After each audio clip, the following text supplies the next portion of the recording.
زي زرع زي عسلا ما كان زي يتكب أرواحنا يسمايات مقبن كبر خبا أنا قريد مسلو ملك أنزلوني نمتعي تنق كأمن لوني بتذكرني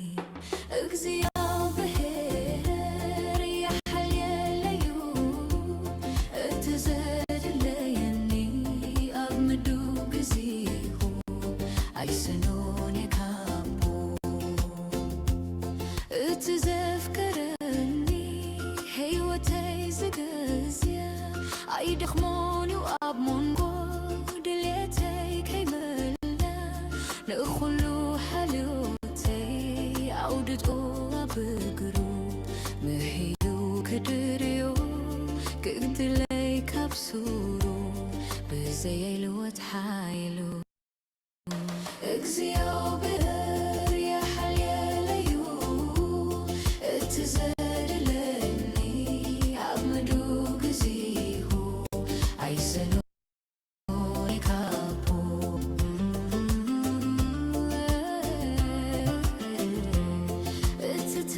اتتتبائي انت تلمتلي انت مسلو زوريعي ردائي زي قلي عبوسان تسحت عبتا تدلي كقلتسيو أملاحي مدري مسوال ولا زل خوينا بلا اكسيو برر يا حليليو اتزاد لني أبمدو قزيهو عيسنوني كابو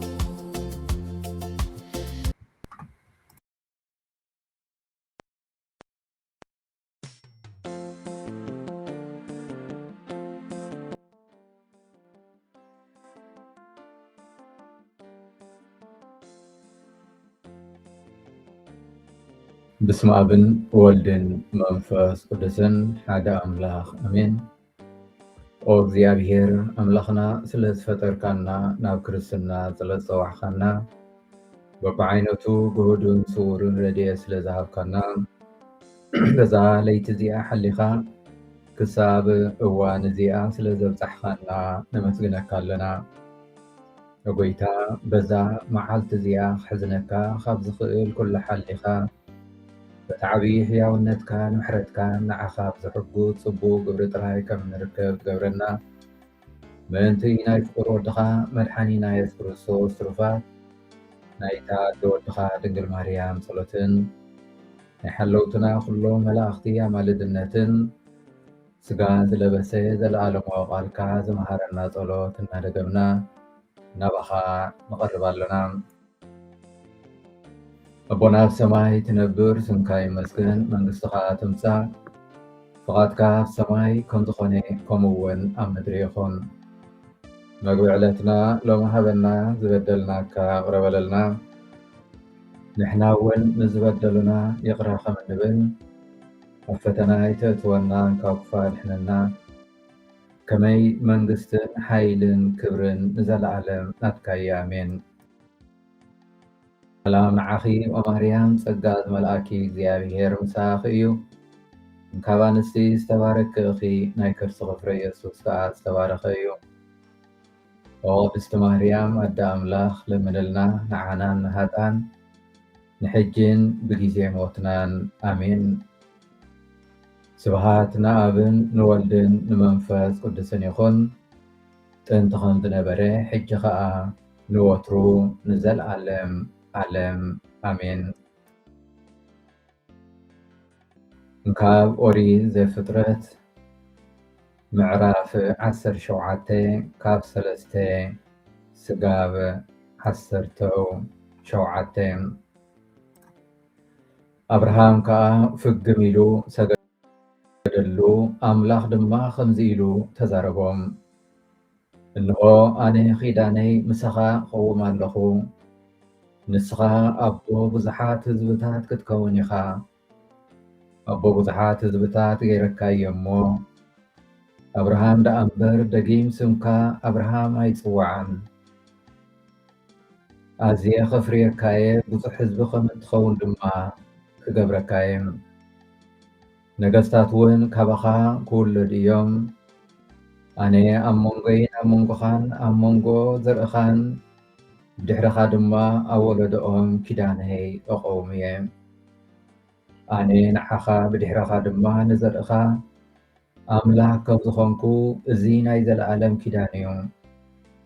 ኩሉ ምድሪ ከነኣን እዛ ሕጂ ስደተኛ ኮይንካ ተቐሚጥካያ ዘለኻ ምድሪ ንዓኻን ብድሕርኻን ድማ ንዘርእኻን ንዘለኣለም ከረስትየኩም እየ ንዘርእኻ ድማ ኣምላኾም ክኸውን እየ ድማ ብሎ ኣምላኽ ድማ አብርሃም ተዛረቦ ንስኻ ኺዳነይ ክትሕሉ ኢኻ ማለት ንስኻ ብድሕርኻ ከዓ ዘርእኻ ንውሉድ ወለዶ ኪዳነይ ክትሕልዎ ኢኹም خبركم أحواتن حتن أبزي نايلومي إمبار بزحبا جيزي أبير نا أبراهام زأتولو كيدان بزحبا نا أبراهام أمنتن كنستنتن نعدم أب عبراويان حسرت حدا أمنت نتي بتسفى نتصبي نجر كمن رخبو زرقاقز نتي زير نجر كأ كم زلو زرديو النبلة زت حافة أبراهام وين نزي حق زي كتاب تكبار كنت صوارقو كنبرون كمسكرون يركب عفتي نايت مالي أستنتنا مبار ننا بستنجر مريم كاب حنت تحت قوال أنستيتي حنت تحت قوال أنستيتي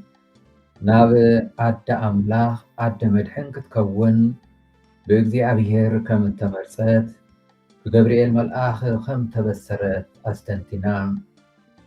نتيجة سوعتات خاء كم زبل كالي يخون اللي نبلت مدب أملاخ أبأخفت أفكرت بتمساسالي أبز نايلومي قال أملاخ كمتي ناي مريم زمساسل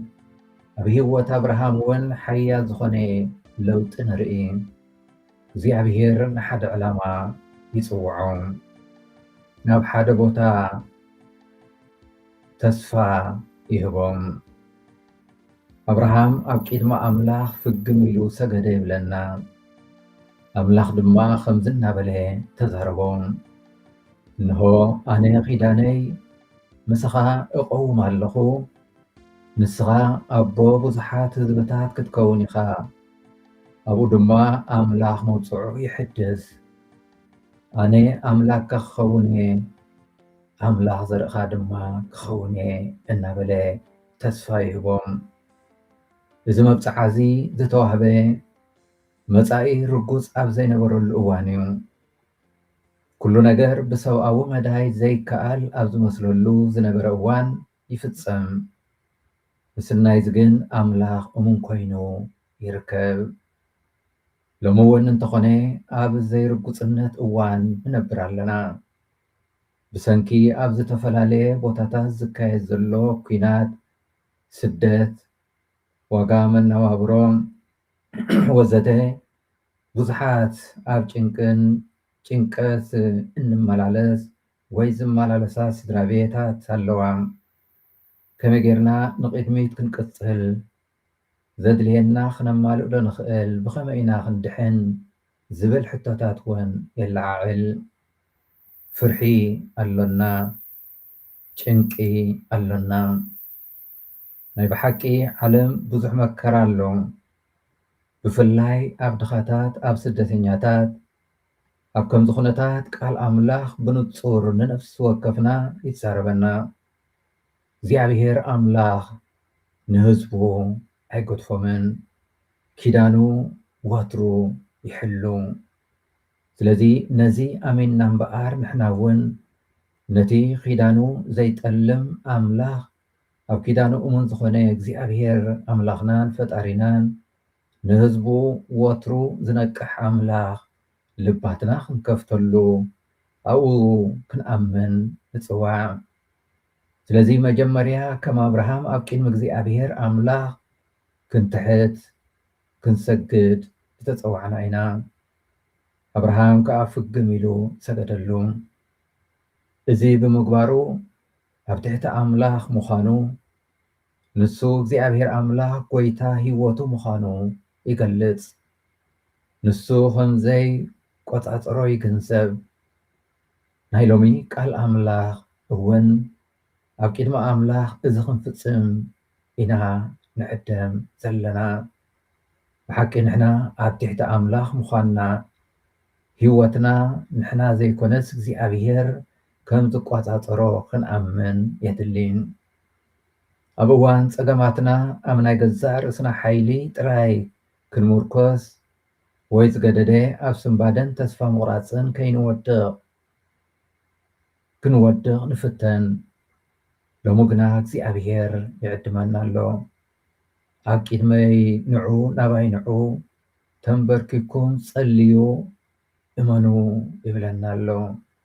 ማዕፆይ ካሕኩዑ ክረሓወልኩም ይብለና ኣሎ። ለምኑ ክወሃበኩም ይብለና ኣሎ። ካልኣይ ኣብ ዘይርጉፅነት እውን እንተኾነ ኣብ ተስፋታት ኣምላክ ክንውከል ዝተፀዋዕና ኢና። አብርሃም እቲ መብፅዓ ዘይከኣል ኣብ ዝመስለሉ እዋን እውን እሙን ኮይኑ ተረኽበ። ሎሚ ብዙሓት ካባና ብዛዕባ ፅባሕ ዘይርጉፅነት ይስምዓና። ኣምላክ ግና ሕጂ እውን ኣነ ኣምላክኩም ክኸውን እየ ይብለና። ኣብ ግዜ ሰላምና ጥራይ ዘይኮነ ኣብ እዋን ሽግርና እውን ምሳና ኣሎ። ሂወት ቀሊል ኣብ ዝኾነሉ እዋን ጥራይ ዘይኮነ ሂወት ኣብ ዝኸብደሉ እዋን እውን እግዚኣብሔር ምሳና ኣሎ። እምነትና ዝፍተን ከዓ ኩሉ ነገር ምስ ዝጥዕም ዘይኮነስ ኣብ ግዜ ሽግርናን ፀገምናን እዩ። እቲ ሳልሳይ እግዚኣብሔር ነቲ ምስኡ ዝኣተናዮ ኺዳን ብሓላፍነትን ሓድነትን ክንነብሮ ይፅዋዓና። አብርሃም ነዚ እዩ ክገብር ዝተረኸበ። እቲ እግዚኣብሔር ቃል ዝኣተወሉ ናብቱ ንሱ ዝኣዘዞ ኩሉ ንክፍፅም ብሓላፍነት ክሰርሕ ጀመረ። ኣብ ቅድመይ ተመላለሱ እምበኣር ይብለና ኣሎ። ሎሚ እውን ኣብ ከምዚ ዝኣመሰለ እዋን እምነት ጸሎት ጥራይ እኹል ኣይኮነን፣ ግብሪ ከሰንዮ የድሊ። ንኻልኦት ኣብ ምሕጋዝ ክንተግህ፣ ንኻልኦት ዝያዳ ይሳቀዩ እንተሃልዮም ዘለና ክነካፍል እንከለና ብሓቂ እቲ እግዚኣብሔር ዝሃበና ሓላፍነትን ተልእኾን ክርስትያናዊ ሂወትናን እምነትናን ንፍፅም ኣለና ማለት እዩ። ሎሚ እምበኣር ነቲ ምስ እግዚኣብሔር ዝኣተናዮ ኺዳን ምንባር ማለት ኣብ መዓልታዊ ሂወትና ብቕንዕና መመልላስ ማለት እዩ። ምክንያቱ እግዚኣብሔር ቁኑዕ እዩ። ቁኑዓት ንክንከውን ከዓ ፀዊዕና። ፍትሓውያን ክንከውን ምክንያቱ እግዚኣብሔር ፍትሓዊ እዩ ነይሩ። ሎሚ እውን ኣብ ቅድሚ ኣሕዋትናን ሓትናን ሰብ ፍትሒ ኮይንና ክንርከብ፣ ኣብ ምሕጋዝ ኣገልግሎት ለጋሳት ክንከውን ምክንያቱ እግዚኣብሔር ኣብቲ መጨረሻ ሂወትና ሓሚመ በፂሕኩምኒ ዓሪቀ ከዲንኩምኒ ፀሚኤ ስቲኹምኒ እናበለ ክሓተና እዩ። ነቶም ኣብ ሽግር ዘለዉ ኣሕዋትናን ሓትናን ክንድንግፀሎም ከለና ብሓቂ ነዚ ዝኣተናዮ ኺዳን እምነት ንፍፅም ኣለና ማለት እዩ። እምበኣር ምስ እግዚኣብሔር ኣምላኽና ዘለና ኺዳን ብሽግርን ፀገምን ፀበባን ናይዚ ዓለም እዚ ምድሪ እዚ ኣይብተኽን። ነቲ ኺዳን እንህቦ ግብሪ መልሲ ግን ኣብቲ ሽግርና እዩ ዝግለጽ። ኣብኡ ተፈቲኑ ምስ ወፀ እታ እምነት ሓስቢ ኣለዋ። ስለዚ ክንስንብድ ወይ ክንፅሊ፣ ክንእክብ ዲና ወይ ክነካፍል፣ ተስፋ ንቆርፅ ዲና ወይ ክንኣምን ኣብቲ ፀበባናን ሽግርናን ስደትናን እዩ ዝያዳ ጎሊሑ ዝርአ። እምበኣር ናብ ቅዱስ ሰሙን እናቐረብና ኣብ እንኸደሉ ዘለና ግዜ እቲ ዝዓበየ ተስፋና እግዚኣብሔር ኣምላኽ ብኢየሱስ ክርስቶስ ኣብ መስቀል ከም ዝተፈፀመ ንዘክር። መስቀል ንባዕሉ ድማ ናይ ሽግር ናይ ስቅያት ናይ ስደት ኩነት ነይሩ ነዚ ሓቂ እዚ ዘንፀባርቕ ነይሩ ጸልማት ነይሩ ምረት ስቃይ ነይርዎ ዘይርጉፅነት ናይ ሃዋርያት ነይሩ ካብቲ መስቀል ግን ድሕነት ትንሳኤን መፀና ሎሚ ኣብ ኣምላኽና ዘለና እምነት ክንሕድስ ንዕደም ኣለና ከም አብርሃም ትሕትና ብትሕትና ኣብ ቅድሚኡ ተደፊእና ክንሰግድ ምሕረቱ ክንሓትት ኣብ መብፅዕኡ እሙን ዝኾነ ኣምላኽ ንሕና እውን እሙናት ክንከውን እዚ ተግባራት እዚ ከዓ ብመንገዱ ክንመላለስ ይገብረና ብፍላይ ኣብዚ ናይ ፀገም ሽግርን እዋን ምክንያቱ ሕጂ እውን እንተኾነ እግዚኣብሔር ምሳና ኣሎ ኪዳኑ ድማ ንዘለዓለም ዝነብር እዩ ንኸነምልኾ ዝፈጠረና እግዚኣብሔር ምስጋና ይኹን ኣዴናን መድሓኒትናን ንዝኾነ ድንግል ማርያም ወላዲት ኣምላኽ ምስጋና ይኹን ዕፀ ድሕነትናን ሓይልናን ፀግዕናን ንዝኾነ መስቀል ክርስቶስ ምስጋና ይኹን እግዚኣብሔር ኣምላኽና ናይ ንግሆ ጸሎትና ከም ሕያው መስዋእቲ ተቐበለልና ኣብ ኩሉ ጉዕዘናን ስራሕናን ኣሰንየና ሰናይ ዝኾነ ተግባራት ጥራይ እናፈፀምና ከም እንውዕል ግበረና ዝተባረኸን ዝተቐደሰን መዓልቲ ግበረልና ኣማልድነት ኩሎም ቅዱሳን እኖና ቅድስት ድንግል ማርያም ኣይፈለየና ሰላም ንዓኺ ኦ ማርያም ጸጋ ዝመልአኪ እግዚኣብሔር ምሳኺ እዩ ካብ ኣንስቲ ዝተባረክቲ ኢኺ ናይ ከርስኺ ፍረ ኢየሱስ ዝተባረኸ እዩ ኦ ቅድስቲ ማርያም ኣደ ኣምላኽ ለምንልና ንዓናን ንሃጣን ንሕጅን ብጊዜ ሞትናን ኣሜን እግዚአብሔር ስለ ኩሉ ነገር ዝተመስገነ ይኹን ማርከን ዘይክል ኣርዋፍ ናይ ሰማያት መግበን ካብ ረኸባ ኣነ ግርደ ምስሉ መልክኡን ዘሎኒ ንምንታይ ጨነቕ ክኣምን ኣሎኒ በቲ ዘፍቅረኒ እግዚአብሔር ያሕልየለዩ እቲ ዘድለየኒ ኣብ ምድሩ ግዚኡ ኣይሰኖን የካቦ እቲ ዘፍቅረኒ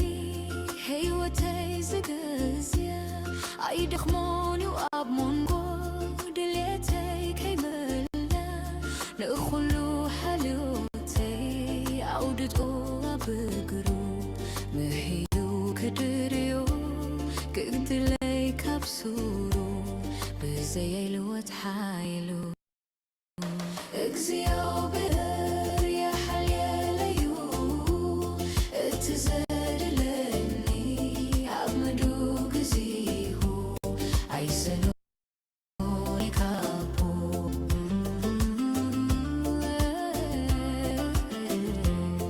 እቲ ተታባኢ እንታተልመተለይ እንተምሰሎ ዙርያይ ርዳኤ ዘይብለይ ኣብ ወሳነት ሰሓት ኣብታ ትደለ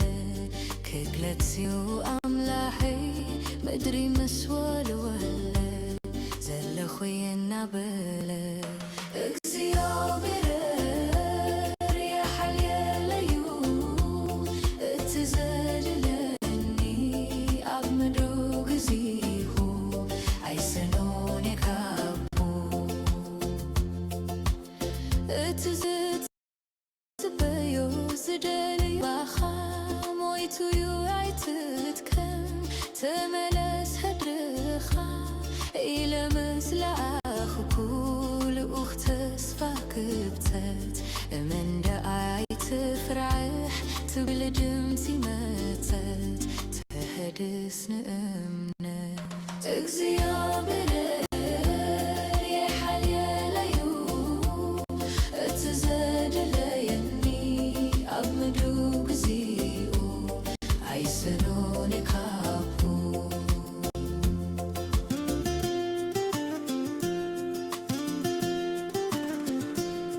ብምትመዓልታት እንታይ ከምስውን ኣይፈልጦን ሕጂ ናበይ ከም ዘብውን ግን ካብ ዝሓለፈ ዝፈልጡ ኣሎኒ ንነፍሲ ጅዩ ስግያ እቲ ዘድልየኒ ኣቦይ ከም ዝህአኒ እግዚኣብሔር የሓልየለዩ እቲ ዘድልየኒ ኣብ ምድሩ ግዚኡ ረኽቦ የካቡ እምባባታት መሮር ኣይደኽሙ ኣይፈትሉ ከማታቶም ኣይተኸድንን ሰሎሞን ምስ ክብሩ ንሎሚ ተራዮም ጽባሕ ዝድርበዮ